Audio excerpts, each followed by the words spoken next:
Okay, so let's start a basic mind hack. By the way, welcome to mindhackingvideos.com.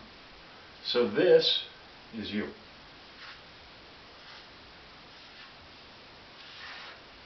That is you.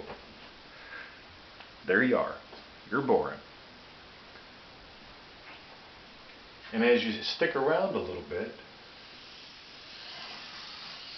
a filter develops between you and the world.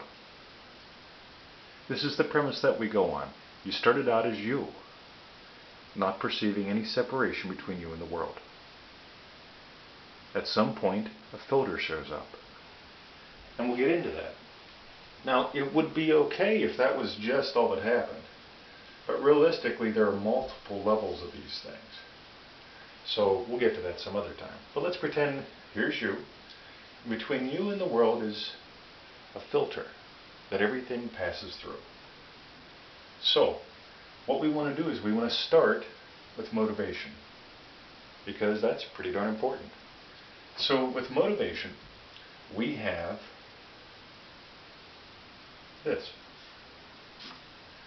Your filter could be to move towards something positive. That's one of the things that can happen. You can move towards something positive. That could be what actually energizes you. On the other hand, you could be motivated to avoid something negative. Now, this is where most people begin with motivation. What we're going to do over the next 5 minutes is take you so far beyond this, it's going to make your head spin. Because when most people teach motivation, they say, well, you're either carrot motivated or stick motivated. You shoot for the carrot or you try to avoid the stick. This is the tiniest little bit. This is where we begin, and we're going to rock your world in just 1 second. This requires just one tiny little bit of attention being available to you. In other words, you have a target and you shoot towards it. That's easy. Have targets, shoot towards it.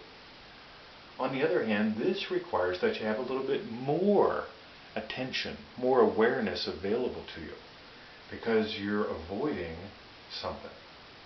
You don't necessarily know what you're avoiding. You may know a class of things, things that are threats, things that may eat you, but when you're avoiding, it requires more bandwidth. So, one little bit of bandwidth moving towards a positive. A little bit more bandwidth avoiding negatives.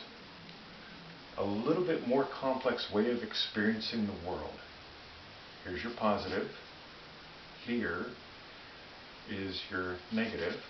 And we have to avoid the negatives while seeking the positives. That requires a little bit more bandwidth, and it unleashes a little bit more energy. Okay? This is where life starts to get fun. So we don't just have carrot and stick motivation. We have carrot, okay, towards a perceived positive, avoiding a perceived negative, heading towards a perceived positive while avoiding a perceived negative. Okay? Each one of these is a little bit more complex. And if you try to put yourself in a box where you currently aren't, that's when you lose energy. This is why people say, I can't get motivated. Okay? They're trying to put themselves in the wrong box. So let's start there. 1 out of 3 potential filters as far as motivation goes. Now we're going to make it a little bit more interesting. So, let's assume that you seek a positive. Okay? Another variable that we can put into this game is life a war or is it a game? Some people are entirely motivated by war. In other words, they're looking for a fight. Okay? They're looking for a struggle, a cause, something to overcome. Now, you could be at war and be shooting towards a positive. You could be at war and trying to avoid a negative.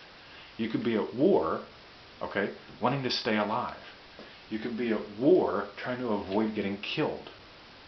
Okay, this is where it starts to get interesting, because someone who runs constant war stories isn't going to be excited by the game. Now, this is an alternate. We've got war. And we've got game. War motivation involves, there's got to be a crisis. You know people which they have a crisis. Now, do they shoot to solve the crisis, or do they shoot to avoid a crisis? Okay, there's some towards a superficial positive, away from a perceived negative. Okay, both of those in the war paradigm. In the game paradigm, and again, this is a lot funner. Okay, in the game, we also have towards a positive and avoiding a negative. I don't even want to touch this because it gets a little weird if we go here. But if we look at the game motivation, okay, what's cool with game, okay, you shoot to win the game. You play to avoid losing the game. These aren't just words. If you think about people you know, there are some people that honestly get that it's a game. They walk around going, oh my God, I'm doing this, I'm doing that. You know, they have a physiology. They've got words that represent life as a game to them. And it can be a game which they're playing to win or a game which they're avoiding losing. And there's another completely different class of people who are always at war. Now if you get that, okay, just ponder this. We'll get back to this later. But every single thing in your world, every single perception, every single expression of you goes through these filters that you have. Nothing makes it through. Absolutely nothing makes it through without filters. In other words, you notice how people are predictable? They're predictable not because of their history. They're predictable because of their filters. If your filters change, if you go from seeking a perceived positive to avoiding a perceived negative, to experiencing both with no preference, if you evolve through these three, your life changes dramatically. If you go from war to game-based motivation, if you go from war to game-based stories running your internal world, everything changes radically. Not just one or two things, everything does. Because everything that you perceive and everything that you express goes through these rings, through these filters that are around you. These rings, these filters that you built, mostly unconsciously, mostly in response to the world, to perceive or to create a perceived duality between you and it. These filters are going to determine how successful you are. They're going to determine how much you can enjoy that success. And again, if you think about the people you know and what motivates them, perceived positive, going towards it, avoiding a perceived negative, doing both at the same time. Okay, this requires a lot more balls be juggled. That's pretty easy. That requires a little bit more awareness. This requires more awareness and more energy, and unleashes more energy and more awareness. War to game, you know some people, no matter what you present to them, they're going to go to war. You know other people, whatever happens to them, they're just going to shrug it off and play the game. Some will play to win, some will play to avoid losing, some will go to war to stay alive, some will go to war to avoid getting killed.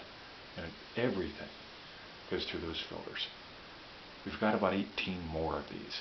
And we could explore this for a day or two and still not cover all the nuances. And the more accurately you get what you and the people around you run, the more connection, the more authentic connection, the more energy, the more possibility, the more promise, the more potential will be unleashed just by getting this. You don't got to do anything to what they do. All you got to do is accurately notice what they do and what you do. So that's it. My name's 2020. Welcome to mindhackvideos.com. Participate in the forums, ask questions, share who you are, share your experience, and let's rock and roll. Have a wonderful day.